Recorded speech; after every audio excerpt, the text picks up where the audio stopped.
Okay. I'm warmed up. Well, thank you so much from flying across the country to come join us. Thank you for this flying me conversation. out. Absolutely. This is going to be fun. I love to start our conversations with a lot of background. So I hope we can go into that a little bit. Let's do it. I want to start with your parents, right? Because your father's from Jamaica, mother's from Belize, and they ended up in New York in the 70s. Mm-hmm. How'd that happen? They came here for college, so they went to Lehman College in the Bronx. And they met in the craziest way, and I kind of feel like the way that they met has influenced my view of love, because they met in chemistry class, and my dad... chemistry class? Yes, they met in chemistry class. My dad was this like big, sexy, like man about town, into his like Bruce Lee karate and like all of this stuff. And my mom was like this really meek chemistry student who later became a chemist, and they were partners in chemistry class. And I think he had like flustered her so much just by like his presence that she lit herself on fire. Stop it. Wait, no, literally. No, this is a real story, and they're not even dramatic like this, so they would never exaggerate or lie. Her sleeve went up into flames in class, and he put it out, and that's literally how they met. She's like, you saved me. 100%. And it was like love ever after. Wow. You know? Yeah. Wow. And it's funny to think about now, because I feel like I have, both of their best qualities, but I am so different than both of them, which can be really, really, really challenging. And also, like, they're super old school people, right? Like, they came from little countries colonized by Great Britain to America for a better life. And for them, a better life, and for most immigrants, like, looks one way. Right. And so if you take paths or turns, or you don't do it Outside that way, that, they're problem. like, wow, we failed, you failed, you're going to be failed. That was kind of what was being pushed on you. 100%. Like, And you're an only child? I have an older brother, but my older brother was like the star of the family. Incredible soccer player, went to Stanford, studied mechanical engineering, and became really accomplished. And like, I went to school and studied poetry, and was a person that had a lot of feelings and ideas, and everyone looked at me like, what are you going to do with that? Yeah. Great that you're inquisitive. How that pay the bills? Yeah, and how I'm does like, that pay bills? I know. And I'm still figuring it out, to be honest. We all are. Tell me, so what was the age gap between you and your brother? 7 years. Okay. So it's funny that you asked if I was an only child, because I tell people it felt like we were both raised like only children, because we had a 7-year gap, and then my brother left in 8th grade when he was 13 for boarding school. So I was 6 or 7, and then I left for boarding school when I was 14. Wow. So it was a really small time period that we were together in the house, but our relationship has like changed and evolved since then. Of course, you're adults now, right? It's Yeah. a little different, but Yeah. take me back to this boarding school era. So that's not something that's a little bit foreign to me. I only saw that in like Gossip movies Girl. or stuff like that. And yeah, you've used this analogy before with Gossip Girl, but tell me about, like, was going to boarding school ever a weird thing for you? Like, how was it framed to you as a kid? Yeah. So, how it was framed to me as a kid was, you're going to boarding school, right? So like any immigrant that is watching this will have this feeling, is like, as a child of immigrants, like, you don't really get agency. You're not choosing things for yourself. It is decided what's exactly. happening. It's decided for you, and like, that's your path. And I remember being so upset when my parents were sending me to boarding school, because I had like just gotten popular, and I was like, yeah, y'all don't even know, I've been fighting to sit at this table. I'm here, I'm in, they like it, I'm fresh. I was this girl from the Bronx surrounded by mainly white, really rich people, including like Bruce Springsteen's son. Like, this is in boarding school, or this was before? This is when I was in middle school. My parents, I'll back it up a little bit. My parents had an interesting view of education. I think sort of impacted and lensed by their view and their experience of racism. And I do think that immigrants experience racism differently than Black Americans do. And I think it's really nuanced. And so my brother got in trouble in school and was going to public school. And because my brother got in trouble in school, which I was alive when it happened, but I don't know the full... Yeah, you were too young to understand the context of what was happening. Way too young. When I hear it now, I'm like, oh, these people are just super racist. Yeah. But my parents vowed that I would never go to public school because of that experience that they had. Because of that one experience of how my brother was treated in public school. I've heard this story of like, my brother did very well on like a test, and the teachers were so surprised and were convinced that it had to be a fluke, and just the way that they managed him in school, my parents hated. And so they slaved away literally to put me in private school for my entire life. So even though from the Bronx, all of this stuff was socialized and raised mainly around very, very rich, elite white people. And it was me and my one friend. We were the only black girls in the entire, there was like 3 black girls in the entire school. And so it was really interesting and challenging. But so to be in a situation like that is definitely like a microcosm of white supremacy, and to cut through, right? After being raised by parents who were like, you have to be well liked, and you have to do this, and you have to really feel like I was like making some progress, and then for them to say, no, you got to do this other thing. I was like, nah, what are you talking about? How did that really translate in real life in the household? Like, were you beefing with your parents? Oh, hell yeah. But here's the thing. It's like when you beefing with your parents and like you're an immigrant, it's all internal. It's not, right? it's not real. You be raging like DMX, like you mad, like you want to bark in your mom's face. Hell no. No, I don't want to get beat up. No. So you're just like saying it to yourself. I think if I had to think about that time in my life, like what it felt like in my body was like a restrained energy. Like if you could think of like the Hulk when he gets bigger, but like trying to hold it in. Yeah, trying to hold it in was like how I felt, right? But like it's so funny to compare that to how I feel in my life now, because it's taken so much work and growth and healing and talking to therapists and spiritual advice to unlearn all of this, to just be happy being myself, you know, and to be like the face of a new movement in wellness means like that you should feel good in your body. And so one of the most challenging things for me is I say to my parents all the time, I'm like, you know, where are your friends visiting you? You know, you guys are retired. You know, you should have visitors. You should be doing things that you like. Like this is what you came to America for. Right. This is the better life that you were working so hard for. This is literally the better life. And you know, I see so many people in my family who are like miserable, upset, depressed, angry, because they don't know how to like explore their emotions, because they don't know how to talk about things, because a lot of them don't believe in therapy. A lot of them have so much trauma they can't even begin to unpack it, which is really sad.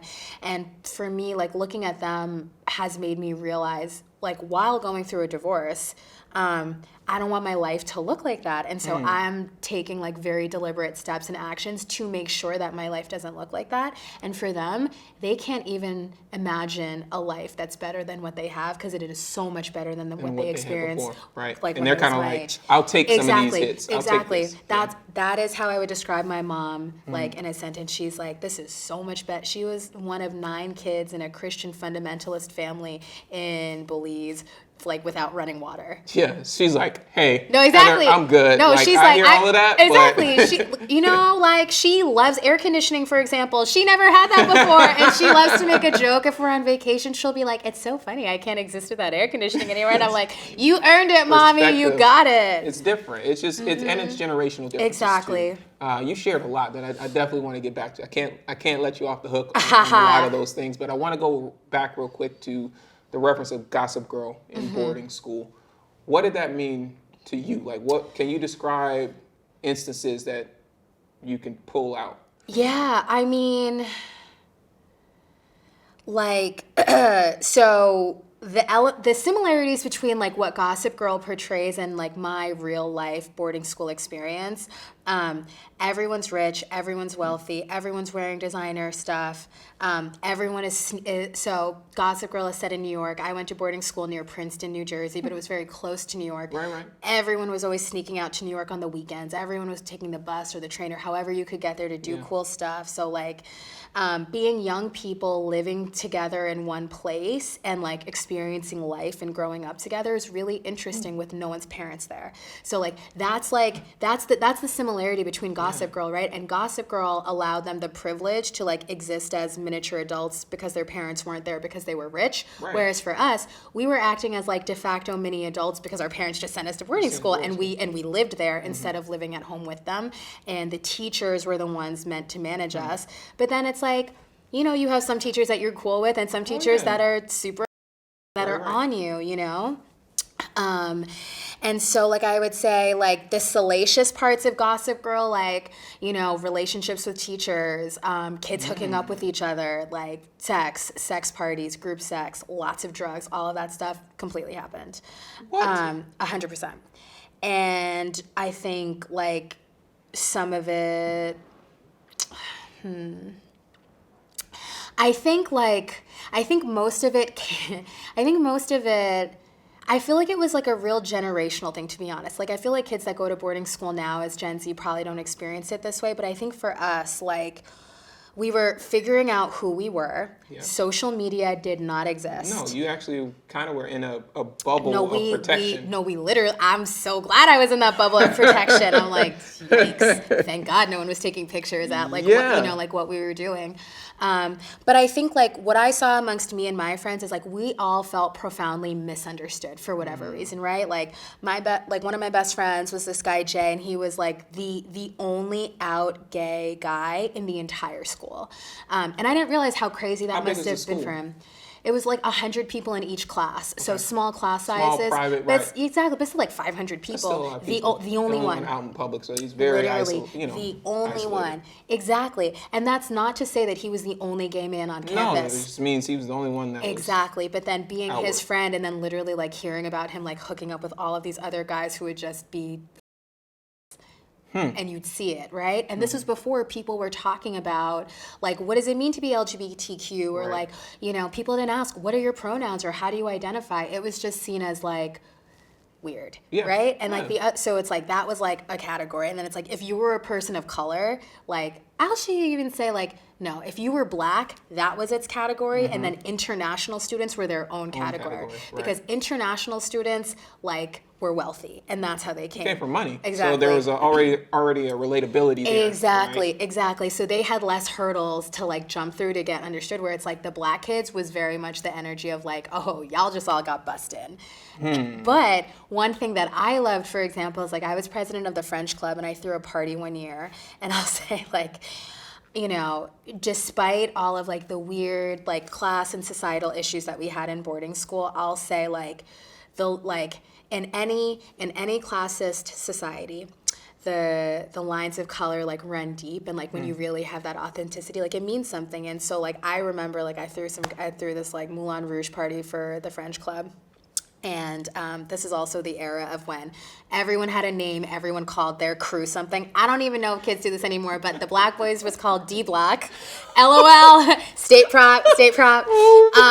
And so literally I remember all the boys from D Block came to my French party, all of them. And it's literally, if you can imagine, it's like 15 girls in, like, mini prom dresses with, like, masquerade masks, and we're, like, eating, like, crepes and watching Moulin Rouge, and it's like 25 like black dudes, D Block, filing in to get their crepes. And I was like, seen and heard, and showing up and making spaces feel good for you. Yeah. So I learned a lot in boarding school. And it sounds like you were pretty good at cultivating community and bringing people together. Like, it seems like you had this natural. Yeah. It was natural for you to lead, and it was natural for you to bring people together. Is that right, or do you? It is, but I didn't realize it until recently. And even hearing you frame that as, like, I totally had a community in boarding school, and it was like the freaks and the losers, right? Everyone that felt misunderstood. Yeah, all of the queer people, the people of color. My roommate was bi, and everyone slut shamed her. And then my best friend was Costa Rican and, like, really, like, brilliant, really smart, but loved to party. So she would hang out with us, and everyone thought she was weird. But yeah, like we made a home for ourselves, and I feel like that experience of, like, you know, feeling understood for the first time and meeting your people, I think, you know, transformed and powered my life in such a way that now, like, I really think about building community in, like, a conscious way, and what does it actually take to do it, and then how do you maintain it, and how do you do it in different circumstances? Like, we had to figure that out with COVID. Right. Yeah. It requires rethinking everything that you thought you knew, 1,000%. every plan that you thought you had for wherever you thought your business was going to go. 1,000%. You had to go all the way back to ground level and reevaluate. You know, I know you had to do some things there, and we'll definitely get to that. I wanted to ask you about as you start to think about your life transitioning to an adult after that, I know you went to school, right? And you went to Boston College for poetry. I did. And women's and gender studies. No one ever thought I would get a job. And I'm laughing. So I I'm had thinking to hire about what you myself. said. Yeah, I'm thinking about what you said about your parents, and I'm Yeah. like, I'm so curious what they thought about your major and if they gave you gripe about that. So, you know what? I feel like the way that I tell the story makes it seem like they gave a lot of gripe. You know what? They actually did not really give a gripe because it was so under their radar that they really didn't even care. How Which come? for Why was it me under is the like, radar, though? It's college. I mean, not like I kind of feel like, I mean, I wasn't the star of my family, and like my sort felt of like it was on your brother. totally, and I feel like my sort of self journey has been to like find my self-esteem and become this person and trust my voice and do all of these things, because it's like when you grow up in a Jamaican household as like a young woman and you have an older brother, it's all about him, the firstborn son.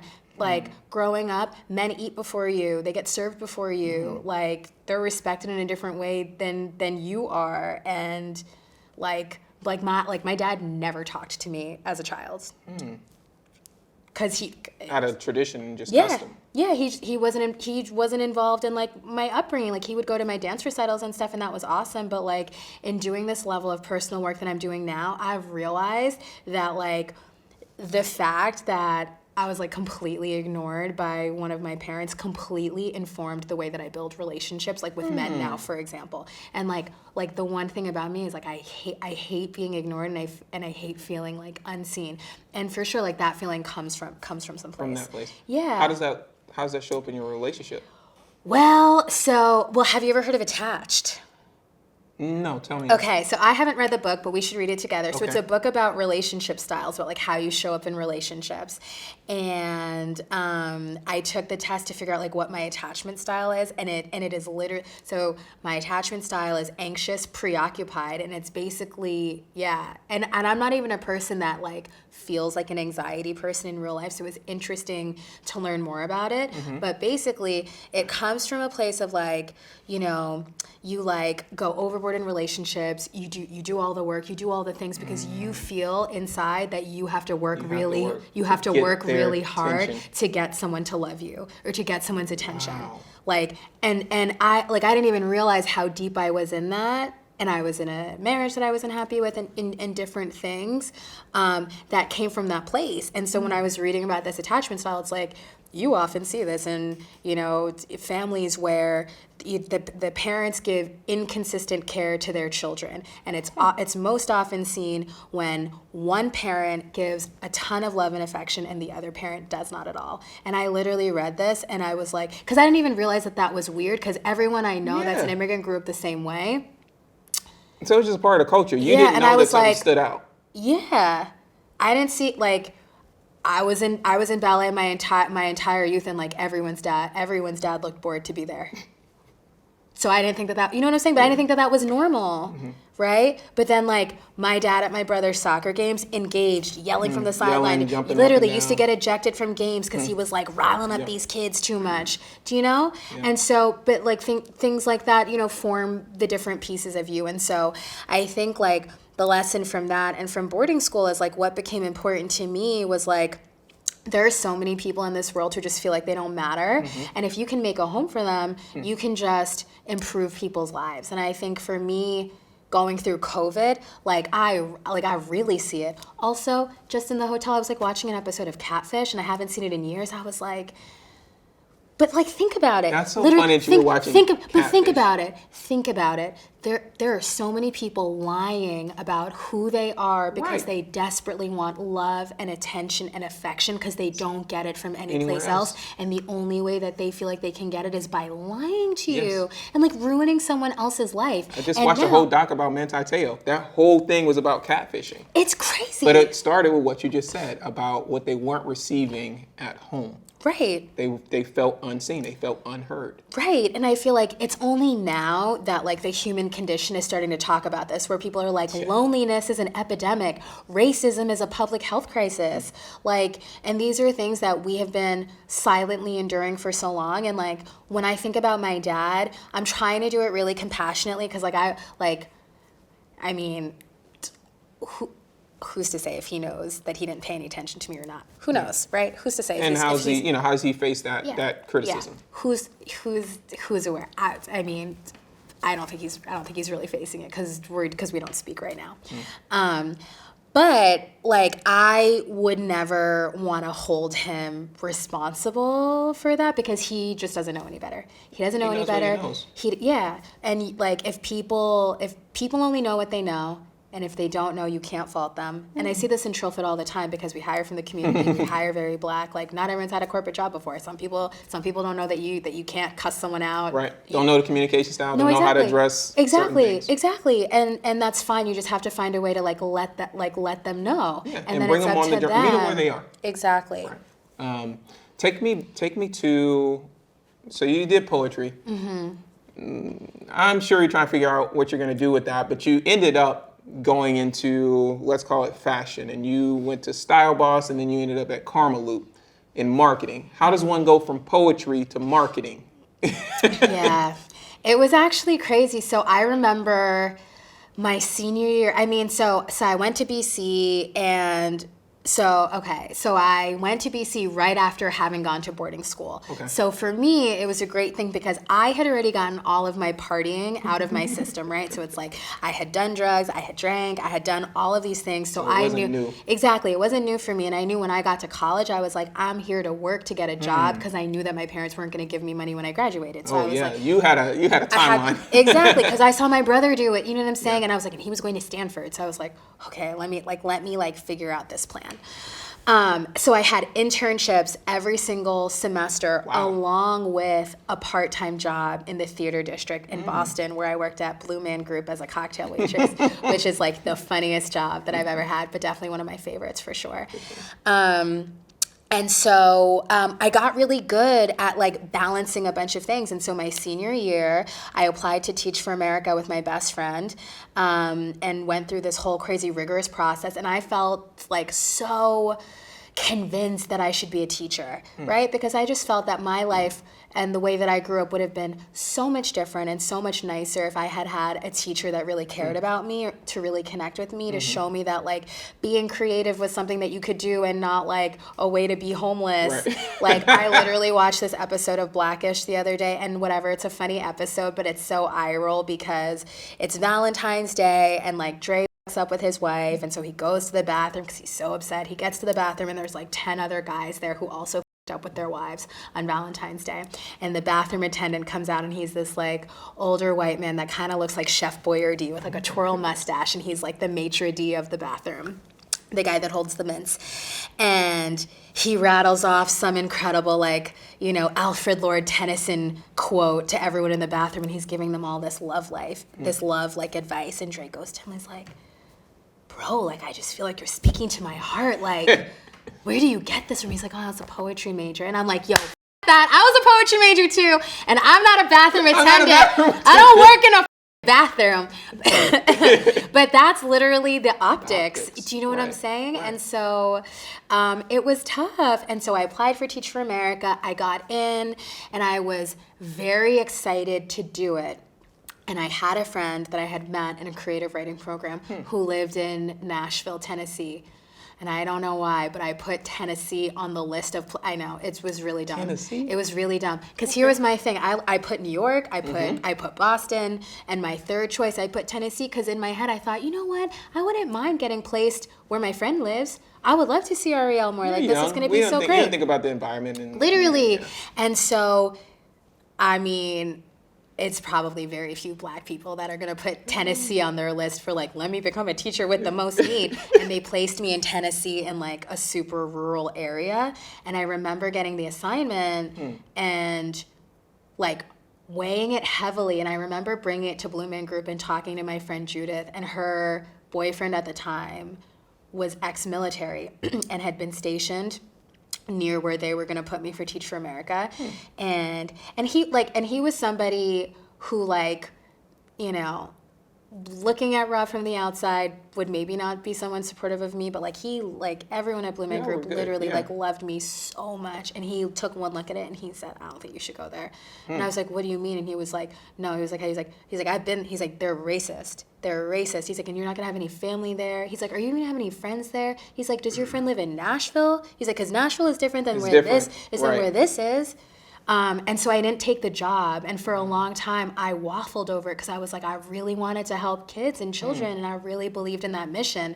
And then to not take a job at Teach for America, to take a job that I got offered at a company called Style Boston to be like a fashion sort of correspondent, felt really frivolous to a family of immigrants that like value math and science. You know? And so I think for me, that kind of started like the forging of my new path. Yeah. And as I went through everything, I think for me, I always knew that I was like the underdog in my family and an underdog in general. So I worked really hard to get respect. And like the better I got, you know, the better jobs that I got, I would push myself to like try to win my family's respect. Right, so you wanted them to see that, hey, I know it's not this, but I hope you can see that this is also still a valid way to spend my time, a valid way to contribute to society. Yeah, it would be so nice if my parents told me that what I do for a living is a valuable way to spend my time, but I don't think it's ever happened, and I don't know if it ever will. Are you okay with that?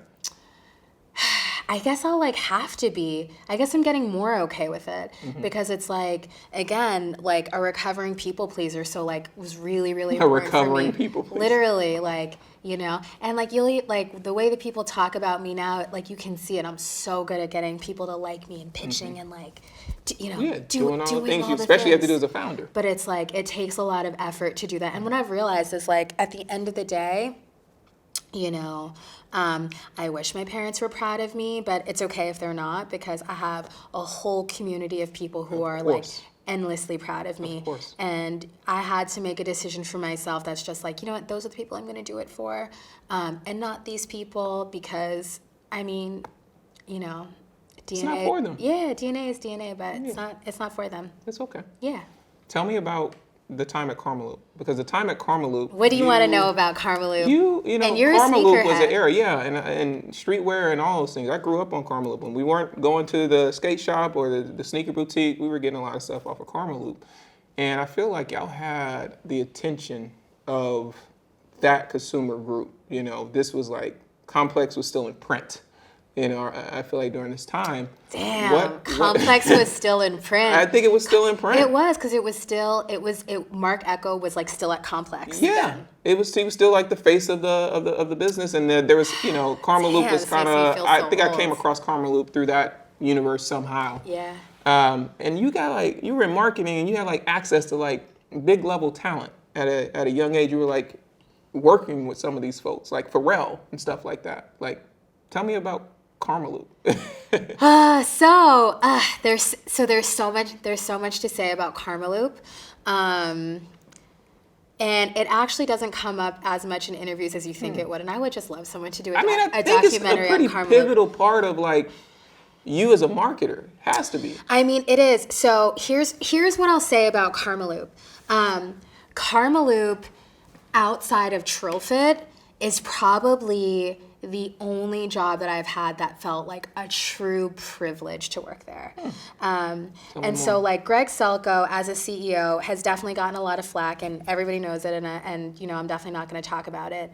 But one of the things that I think he did brilliantly was community build. And I think he was like one of the first community builders I ever met, because I would look around the office at Karmaloop, and even though it was in Boston, a racist, very white city, I saw Japanese girls and Black people and Dominicans and Cape Verdeans, and we were all there, and we were all treated phenomenally, and we were all friends, and it was incredible. And so having someone like really embrace diversity and inclusion before it was something that was talked about was incredible. Right. You know, I don't even think, I mean, Karmaloop was my second job, but let me do a quick, it's not even that quick. Karmaloop is the only job I ever had that I had a Black boss. Ever? Wow. Yeah. I mean, like at Puma, let's see, when I worked at Puma, When I worked at Puma, at least for the first, I don't like want to get the dates right because you guys are also big on dates.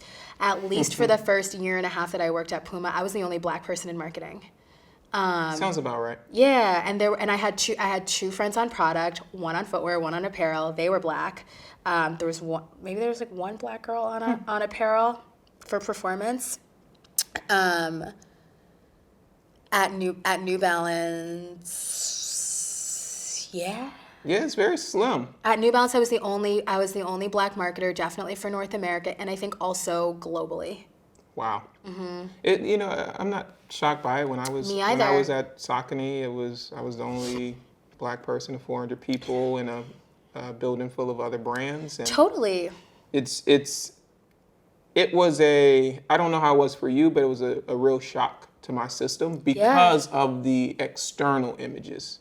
100%. Of what I thought the industry was. Yeah, same for me, but worse. Because of my experience at Karmaloop, I just assumed that it was going to be You better. assumed everything was going to be better. Yeah, because I was like, yeah. at Karmaloop, it was like, it was still a startup, so it's startup energy, right? You have to lobby for every dollar. Yep. You have to go to the CEO and make him.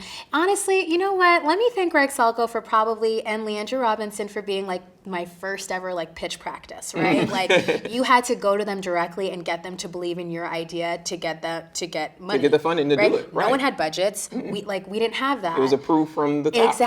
Exactly. Because even though we had 200 people or however many people worked at Karmaloop, like it was still small enough that those were just the processes that you had to go through. So it was like that. But then at the same time, like you would walk down the hallway and like Pharrell would be there, and we're all young women, of course. And I remember I had a friend who was a buyer who was in love with our creative director Pharrell, and like she literally be like clicking and clacking in Jeffrey Campbell heels like down the hallway like when he was around. But like we had a ton of stories like that. I'll never forget one time I just went to the kitchen to get like a Rice Krispie treat or like a snack or something. And Pauly D from Jersey Shore was literally sitting at the table with like the king size, like the tray, like the big tray of Rice Krispies, just eating it by himself, and no one else was there with him. And I remember being like, it's not weird that Pauly D, like someone from Jersey Shore, is in the office, but who just eats all these Rice Krispie treats? Literally, and what is he even doing here? And I remember I had a friend who lived in Providence, Danique, and I remember like we were leaving and she was like, yo, Pauly, can I get a ride back to PVD? But that's how cool the environment was. It was like talent was always there. Like Action Bronson would be in the office. We would do freakathons. We had strippers in the office all the time. People would party in the office. People had fun. People would sleep in the office. So y'all were really WeWork before WeWork. 1,000%. That's actually probably but I mean, like, we work for the culture, though, which is almost better, I was looking at that Showtime show that they have about WeWork, and I was going to start watching it, and I was looking at that guy's face. I forget. Do you remember his name? He's from 500 Days of Summer and Inception. Oh my gosh! I know, not Leonardo DiCaprio, the brown hair guy. He's just on the front, just looking. Michael Levin something, or is it Jared Leto? It's one of the two. It's not one. It's like, what is his? I'm like, I know him. It'll come to me.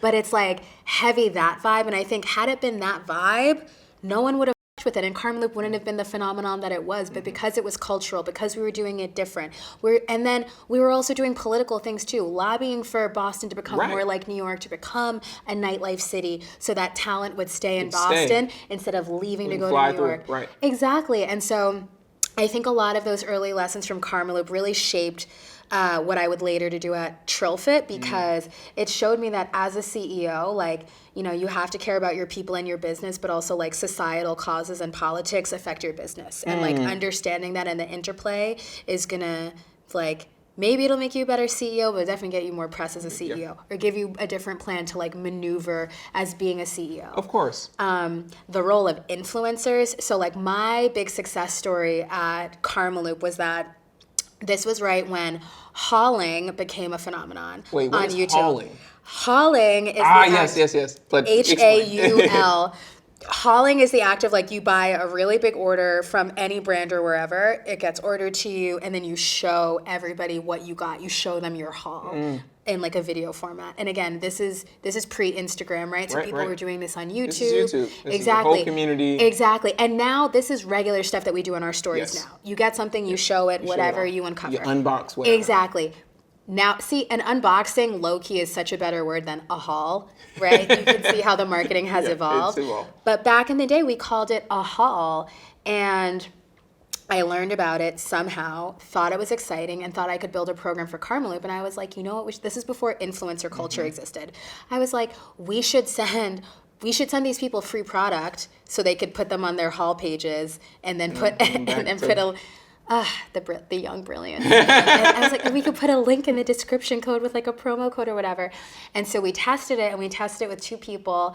This girl that was like very like edgy House of Horrors, like Spencer Gifts kind of vibe, but like loved like Unif and like all those like, you know, bad girl brands. So she was like perfect, and she had like silver hair. And this like swaggy dude named Jacob Keller, who does he live in Portland? Jacob Keller lives in Portland. That's so. See, I said his name because I was Bare like, Knuckles low key. We should see if he's. Oh my God, I'm sure he'll remember me. But he was one of the first hauls that we did. We sent him this stuff, and then we got the results in. And it was a 24-to-1 return on investment. And we had never seen anything that high before, especially from like an unproven, untested marketer. Karmaloop was my first marketing job, and I had no experience. I was very lucky to get the job. But some of the flack that Karmaloop gets is hiring people that didn't have experience. But to that I say, look at me now. I got the experience, didn't Look what I did with it. Yeah. Exactly. And so we scaled it, to become like $1 million program. And so after that, it was like Greg, like, he knew that I had something special. He believed in me, and he fostered it.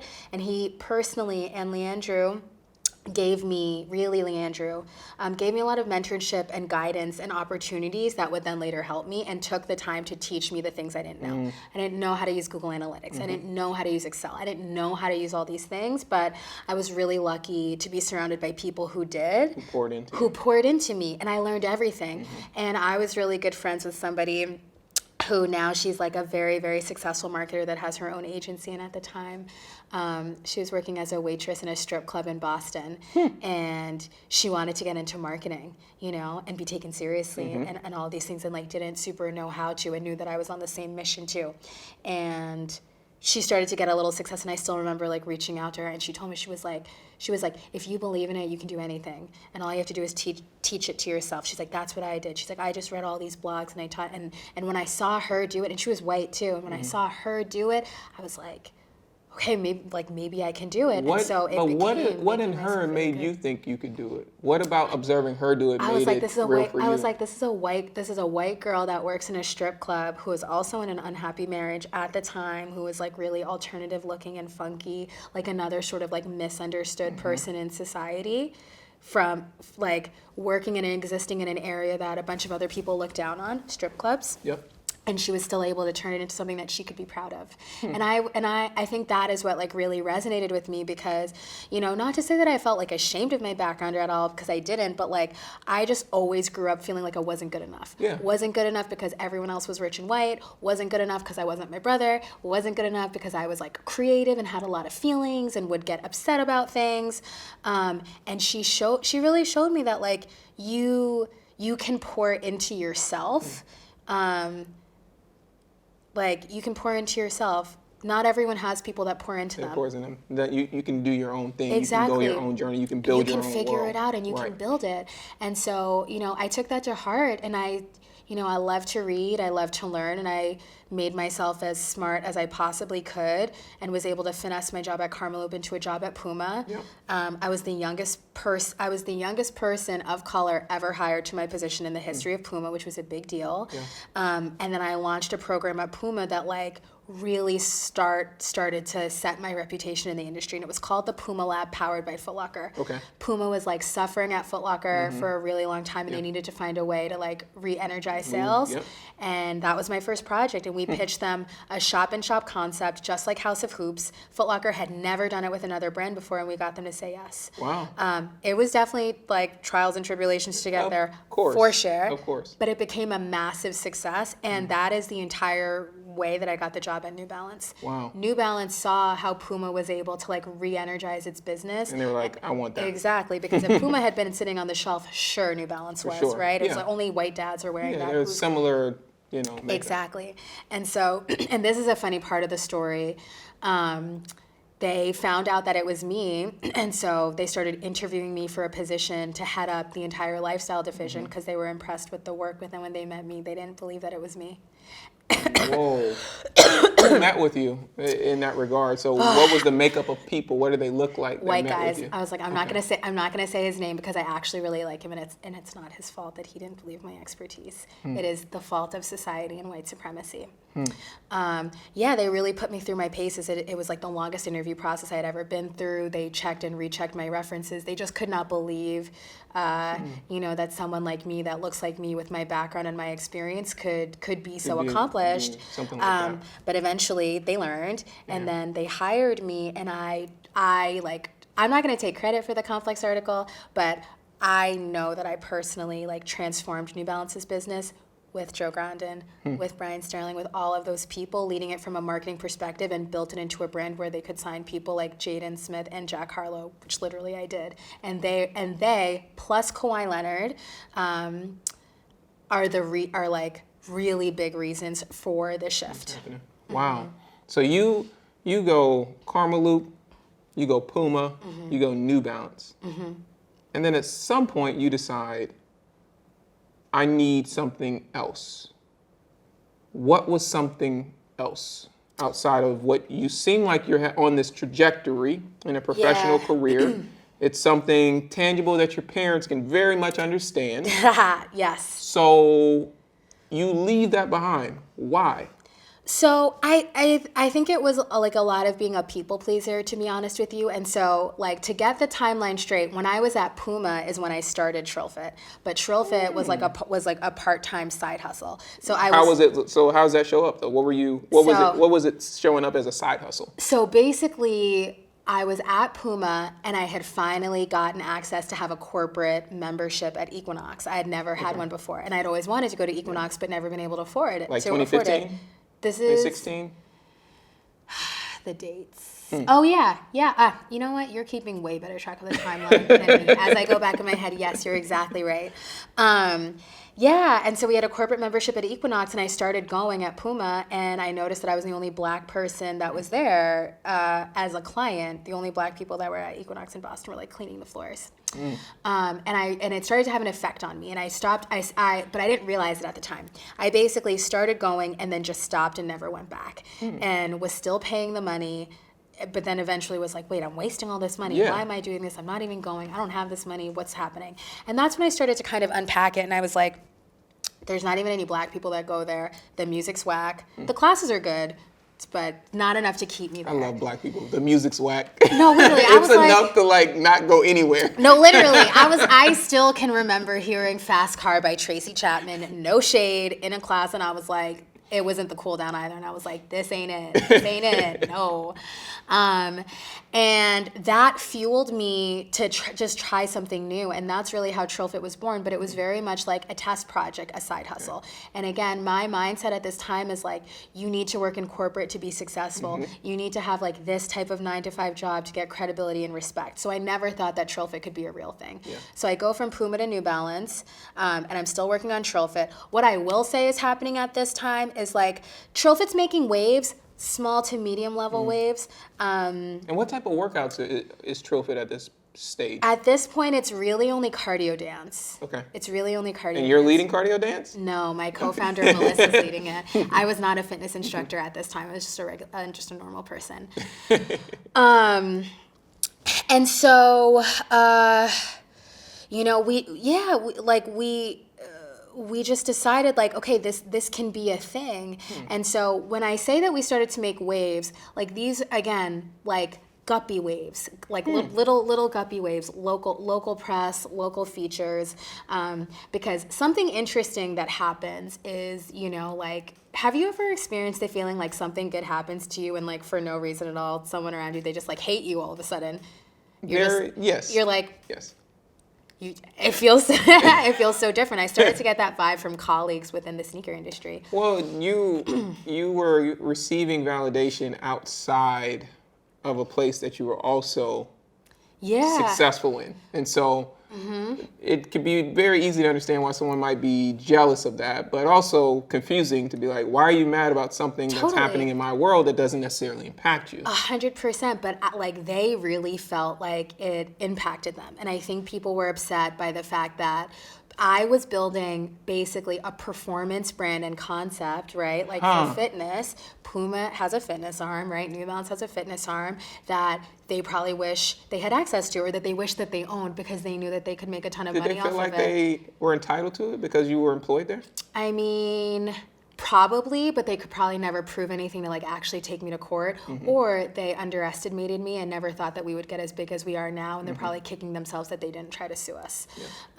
Just to like be real with you, because I remember distinctively working at New Balance and having someone report me to HR, and they said, I heard Heather White is selling Nike sneakers at her TrillFit boutique, and I got sent to HR, and I invited them all to the studio after we opened it to come and look at it, and I said, we sell deodorant, we sell menstruation cups for women, we sell candles, we sell sports bras.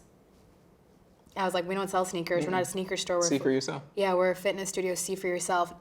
And they dropped it, and no one apologized. No one said sorry. No one came forward. No one did anything. But like I knew what it was. Yeah. And so eventually, like when I left New Balance, and really started to pursue TrillFit more purposefully, and then eventually going TrillFit full time, like within the pandemic, I'm like I feel so much better about myself now, and I know that none of those people can touch me, because it's like all of those people have seen me on Good Morning America, and they know me, and they've seen my success, and they know who I am, and it's like we literally went to the track opening at New Balance like 6 months ago or 8 months ago, and we walked in and someone made a joke. They were like, "Oh, is this just Heather White's prom? It's not actually a New Balance party." Right? We literally walked in like they didn't even invite us. Jack Harlow, who was performing, invited me, and I brought the entire TrillFit team, and we said hello to everyone, and we made a lot of connections, and we had so much fun. But that wasn't the experience that you when you were building that wasn't the experience. No, at all. Right? No, except from like my direct colleagues who were my friends on North America, no one was supportive, no one was friendly, no one was kind, no one helped me, no one supported us. To this day, New Balance has never sponsored a TrillFit event, but what I will say that I'm really proud of is Kasha Davis, who is actually the daughter of Jim Davis, who owns New Balance, is an investor in TrillFit, and she invested $100,000. Wow. So for me to know that someone else in that organization potentially also unseen, a young woman in a family of billionaires trying to forge her own path, like overlooked by the heir apparent, to see the same thing happen to me and to use her influence to support my story, to me is like the picture of what white allies in that position should be. And Kash and I have talked about it a ton, and like, her friendship and her leadership and her advice has meant everything to the business, because I know she really cares. But like what I tell people now is, when you work in those big companies, they might act like they care about you, but you will be able to discern for yourself if they really do, if they really don't. I'm like, they have a $10 million marketing budget, and they literally work to get women fit. If they cared about Black women's wellness, they would have talked to us by some point. We're literally the face of Black wellness. There's no one that's bigger than us. Bigger, right. Tell me about the moment you started to build and get serious about it being something you wanted to pursue full time, right? Because you have this partner, and it is a side hustle on the side, but you mentioned, probably around that era of like 2018, 2019, you're like, I want to actually open up a location. Yeah. So that's no easy feat, and especially not easy for someone who hasn't done it before. Open retail is very trippy, especially in Boston. That's a whole nother can of worms. Talk me through that process and deciding we're gonna open up this wellness facility. Yeah, it's actually a really good story. So I would say like the big impetus for me was I got invited to go to a trip to Israel, and I had never been to Israel before. I had never been to the Middle East. I didn't know about the conflict.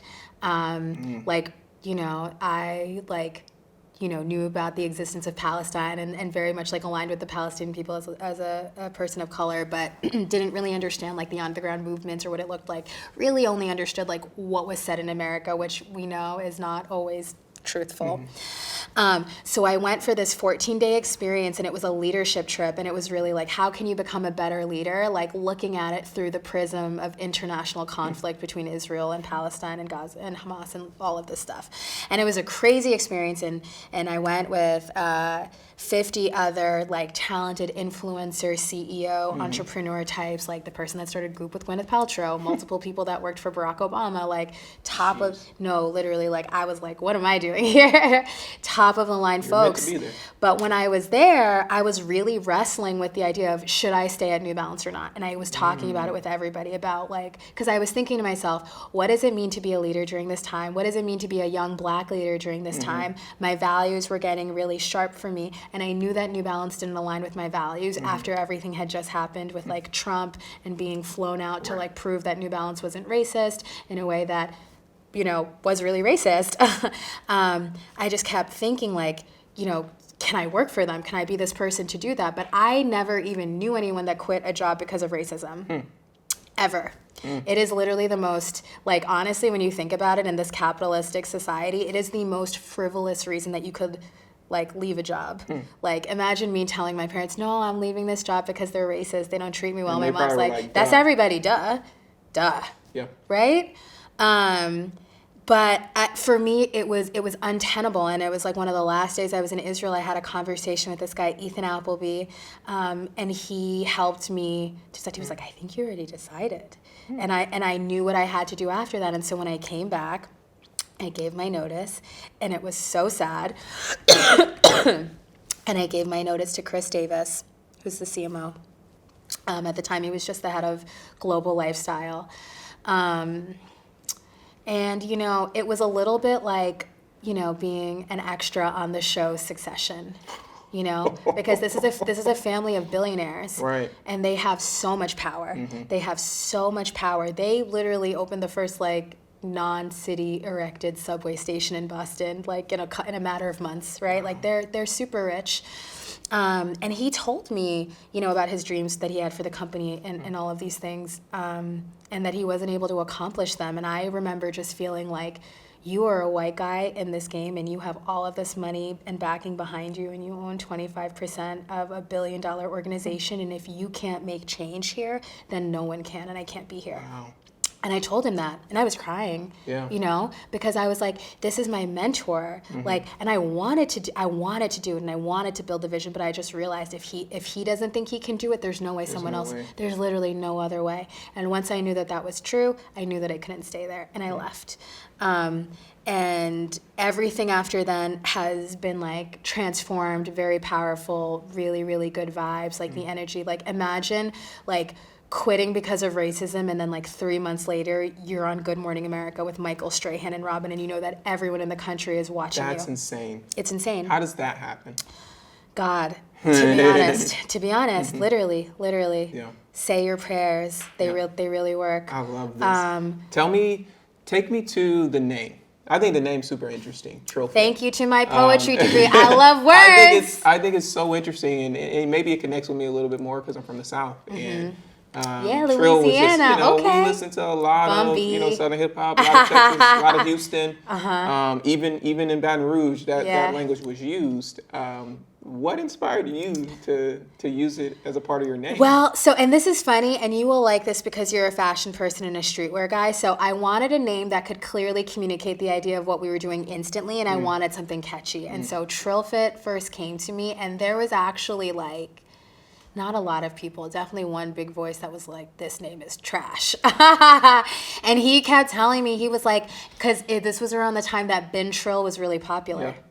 Yeah. And there was Bin Trill, and then we had Pin Trill, Yes. my friend Jordan, and then all these, right? So Trill was around in not a non-adjacent space. So I understood his feedback, but I didn't like his feedback, and I didn't really care about it. So I did it anyways, and I asked him, and I also asked Frank the Butcher, and Frank the Butcher liked the name, and I was like, okay, that's enough for me. That's enough for me. Exactly. I was like, what do you know, dude? And so we did it, and it has become so like synonymous with the experience and the brand, and people get such like juice and energy from it. You kind of know what you're gonna come from. Like if you're going to Totally. TrillFit, like it's gonna be energy. If it's not, that's kind of weird. Totally. And it's like sometimes I'm like, damn, like I really made this brand so good. It's crazy. Like even I started just tagging this thing on Instagram, like hashtag TrillFit girls, TrillFit girls. And then it just became this connotation in Boston. I remember like the CEO of Blavity like DM'd somebody and he was like, yo, I feel like my next ex-girl is going to be a TrillFit girl, I just got to say. And I was like, ooh, I love that we have this connotation out here in the streets. And then you started to see members adopt it. Like, you know, we have this member, Kat Bossy, who's incredible. And she works at a museum in Boston, and she led an elaborate strike because they were not paying the workers fairly. And TrillFit supported them striking. It was actually two of the girls are TrillFit members, Laura and Kat Bossy. And they wore their TrillFit shirts while they were protesting in front, holding their signs. And we put it all over social and everything. And she sent me a message afterwards, and she was just like, I've always been proud to be a TrillFit girl. But she was like, no, like, she said, I never would have thought any other place I frequent in my life would have supported this issue. And the way that you guys did is incredible. And Laura, who was also a part of that protest, she invested in TrillFit. She invested $5,000 in TrillFit. And so to me, it's like being a good person, making these little decisions, showing people that you care, listening to them, making people feel like they belong, is everything. Because it's like, whether it's monkeypox or like cyberbullying or like school shootings, like, you know, just being black in America is like a death sentence for a lot of people, right? It's like it's can be really daunting to just step outside. So sometimes just having one person that you see who's going to say hi to you. Like we say hi to everyone who comes into the studio, and it's like now working from home, if you're a remote worker, you may not have talked to anybody else that whole day. But TrillFit, exactly, was the experience you got to interact with 100%, right? Like feel seen, right? Exactly. We hug people. We feel good, right? Like we get after it, and it's not until you really like come back and reflect that it's like you be like, wow, like no one hugged me today, or like no one touched me, no one said my name, I didn't speak any words today, and you're like, is that normal or is it not? Right. But I think a lot of people are experiencing that right now just because of how, you know, the world is. Yeah, we're coming back outside, quote unquote. Whatever that means. Whatever that means. Tell me about, because you've mentioned a couple times the money that you've been raising, and that is a critical part to starting a business, operating a business. If you don't have adequate capital, it's very hard to run that business, and a lot of black folks have trouble with that. A lot of folks of color have trouble with that, but especially black women have difficulty with that. Two-part question. How much money did you establish that you needed to raise to get open, and then how'd you go about raising that money? So we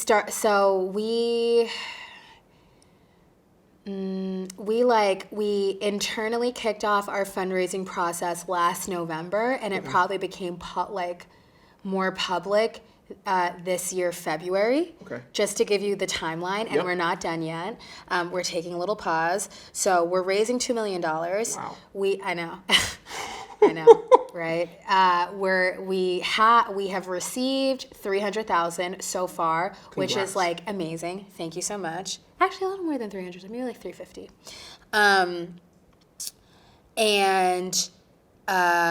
You need capital to run a business, right? And TrillFit is a cash-intensive business because we're a brick and mortar. The other challenge, I mean, there's so many challenges, and I really feel like I'm learning every single day. Yeah. But a couple of the things that have become clear to me is like, one, with fundraising, I mean, for white people, and for people in tech, it seems to be like a one and done thing. Like, we're doing the raise, we did it in 3 to 4 months, it's done, over. We got it, it's over, we're good. Like, I know someone who raised $2 million in like 2 months, and he's a white guy who's very connected. Yeah. And he comes from money, and he had a great job before this, and he knows a lot of people who have money, so it wasn't hard for him. For me, it has been hard, but it's been hard for another reason, because for me, the capital raise has at times had to fall like to second place in favor of getting the business right. because we're still we're still figuring out how to get the business right. We have an amazing brand. We have an incredible idea. We make quite a bit of money. So we're doing all of the right things, but there are still a couple of things that like are not working the way that they should, and we're changing it now. And you're tweaking, but that's a part of business, right? You're always Constant going to evolution. need to constantly evolve. Exactly. Yeah. And it's like with the pandemic, right? Like we were literally an intense in-person fitness experience where you'd be grinding up on the person next to you and sweating on them. And then COVID-19 happened. It's like, if you're a stranger, please don't breathe on me. Yeah. Don't breathe on me. Don't sweat on me. Our studio literally had no windows that open.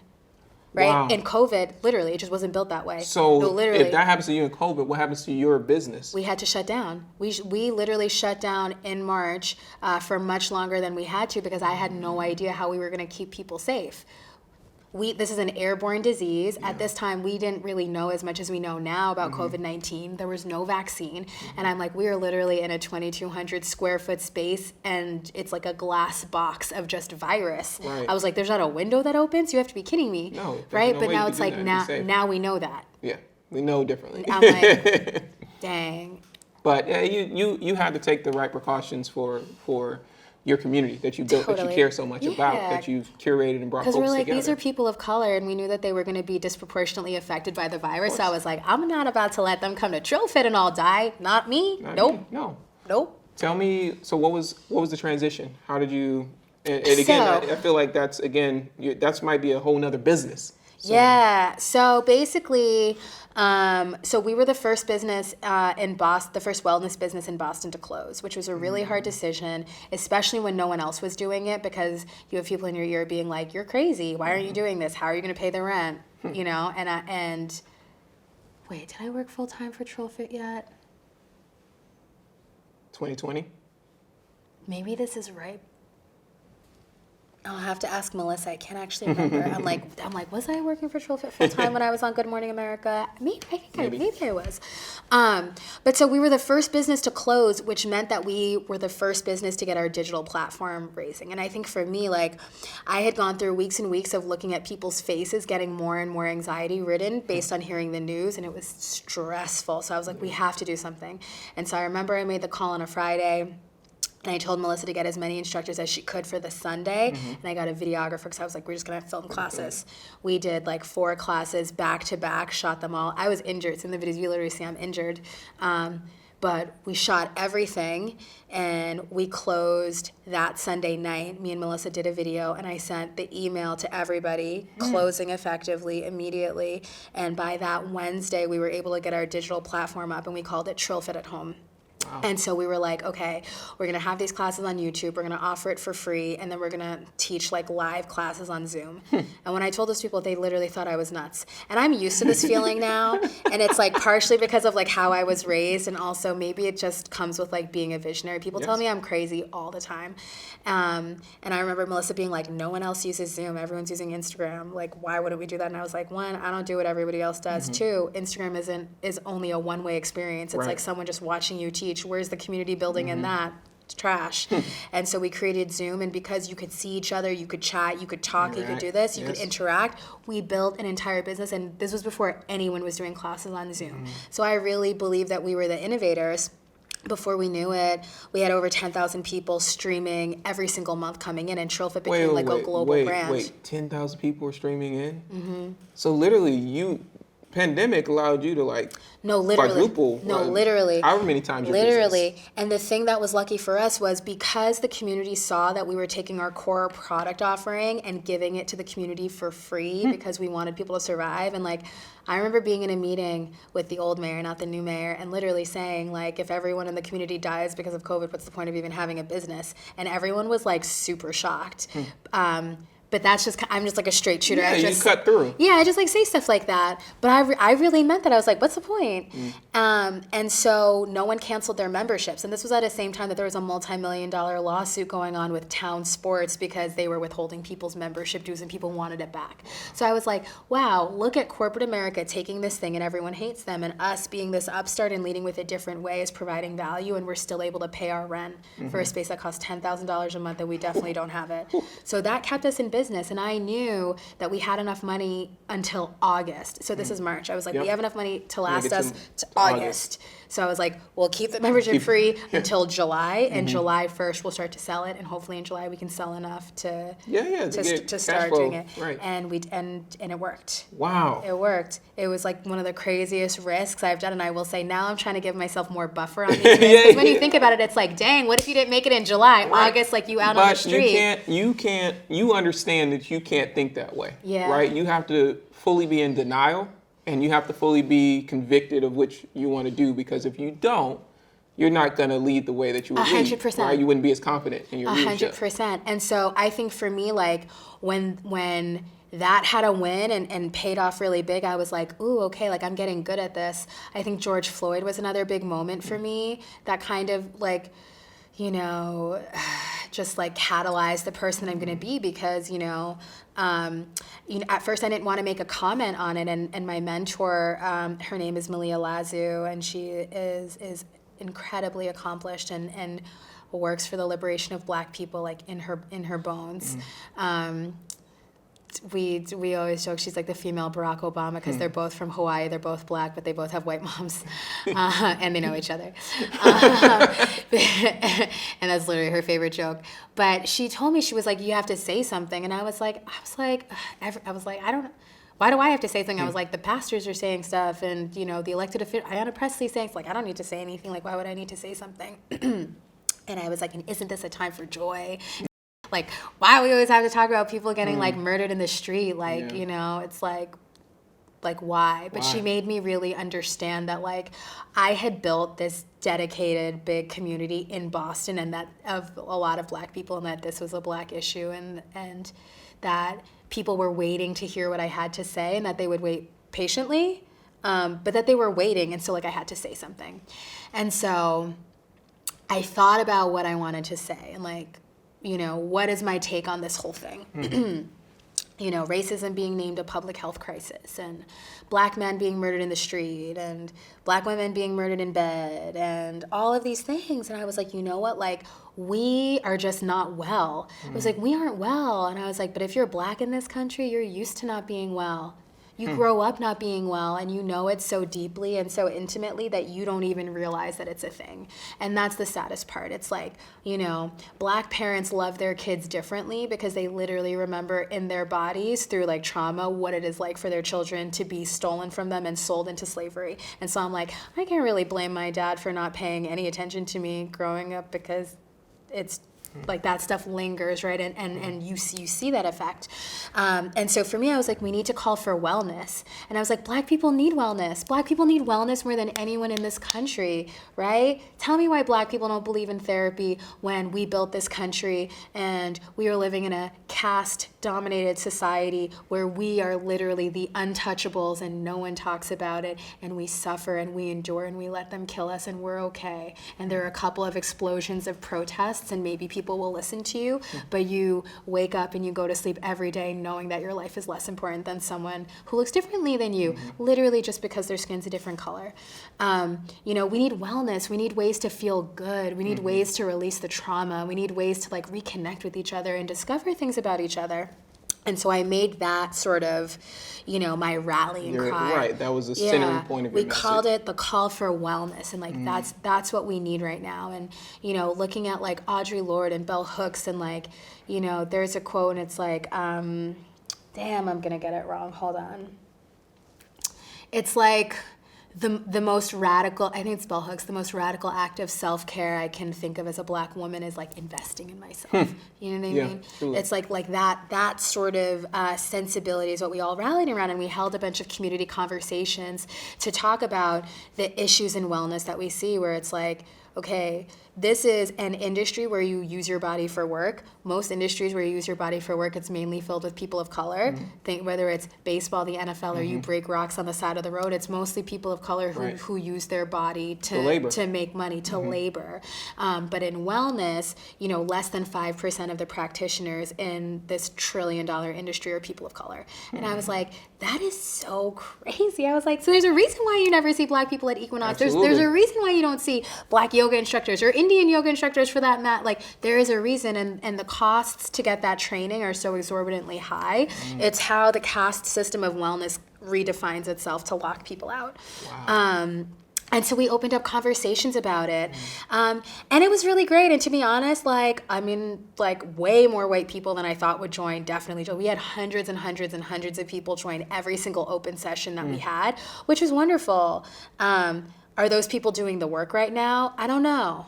You know, and so that's something I'm thinking about. But they came and they listened and they heard. Right, and this isn't something you're doing for the moment. This is, you said, a call for wellness. And my imagination is that that's a call for wellness for the next 10, 20, 30, 40 years, you know. Forever, forever.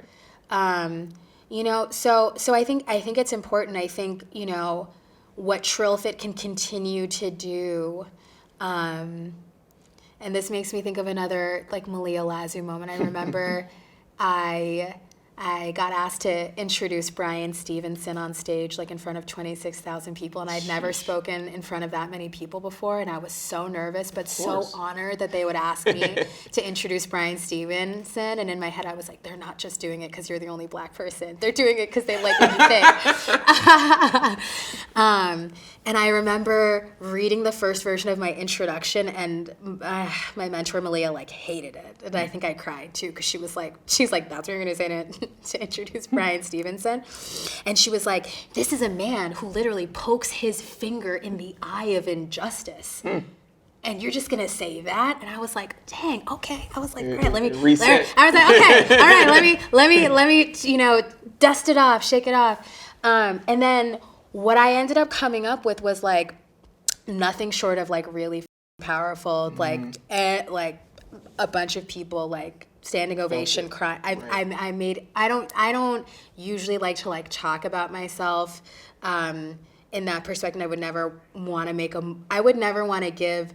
This is the people pleaser. I would never want to give somebody else the opportunity to say about me that I took my opportunity in introducing Bryan Stevenson and that I made it about myself and I made it about TrillFit. Yeah. You know, because I just don't want to be that type of person. That's not what you want.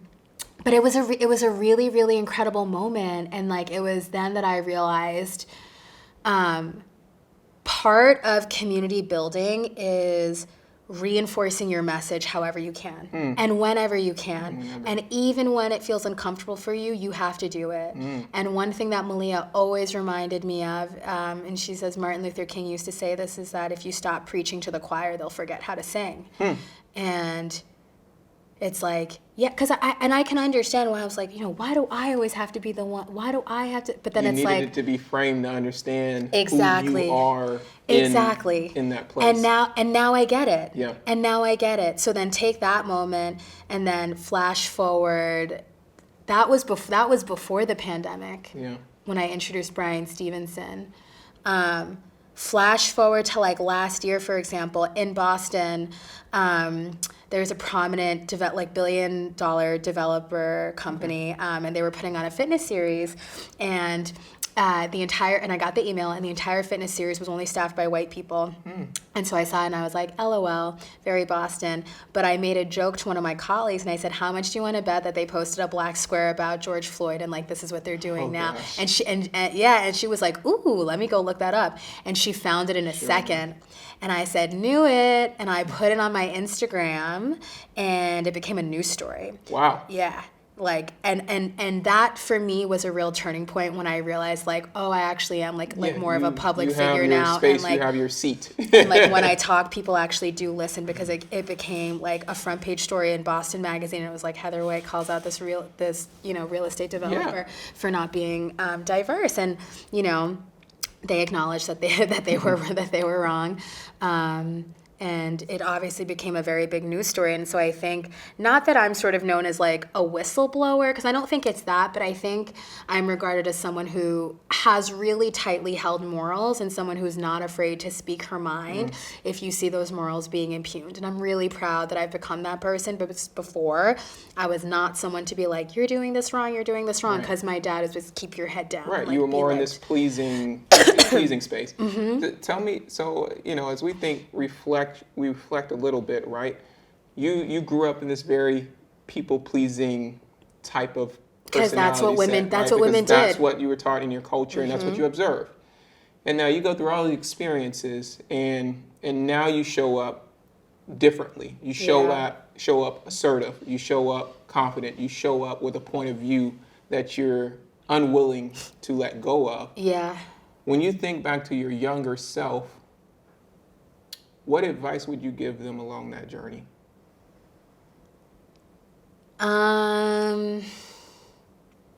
It sounds simple, but like, trust yourself. Trust yourself, and like, you have value. And I feel like, I don't know, just because of my own healing journey, I've just been thinking about, and I don't have kids, but I've been thinking about like just like parenting so much, or like the messages that we pass on to children. Because I think it's only now that I'm 34, I'm really understanding like how deeply ingrained these things become. And I know for myself, I would never want to make a child feel the way that I felt growing up. Like, and I'm a sensitive person, and even now, like, I cry all the time now, and it's fine and it's different, but like, my childhood was lonely. I didn't have a lot of friends. I read books all the time. I watched the kids in my neighborhood sit outside and watch my brother train and run up with bricks in his book bag, and no one pay any attention to me. I just grew up feeling ignored for so long. So to be someone who really felt voiceless, to develop a voice and develop a strong voice, and then get good at using that voice, and then to not be afraid of using that voice, takes a lot of work, especially as it relates to things about racism. Because I have so many friends that experience racism all the time and never speak about it. Women who experience sexism all the time and never speak about it. I had someone tell me, it's just a sad story but it's like, we excuse a lot, and it's really hard to find your sense of self. And if I look back on my journey, I think it's incredibly hard to find a sense of yourself if you don't have a therapist, or if you don't have someone working with you on it. It's really hard to do by yourself, because you need to have the ability to get outside of yourself to be truly objective. You need to have someone kind of rotate the picture for him to say Exactly. look at it this way, Yeah. and see just what you think. And I think for me, doing this amount of self-work has given me the permission to make mistakes and change my mind and change the way that I want to do things without feeling bad about it. Totally.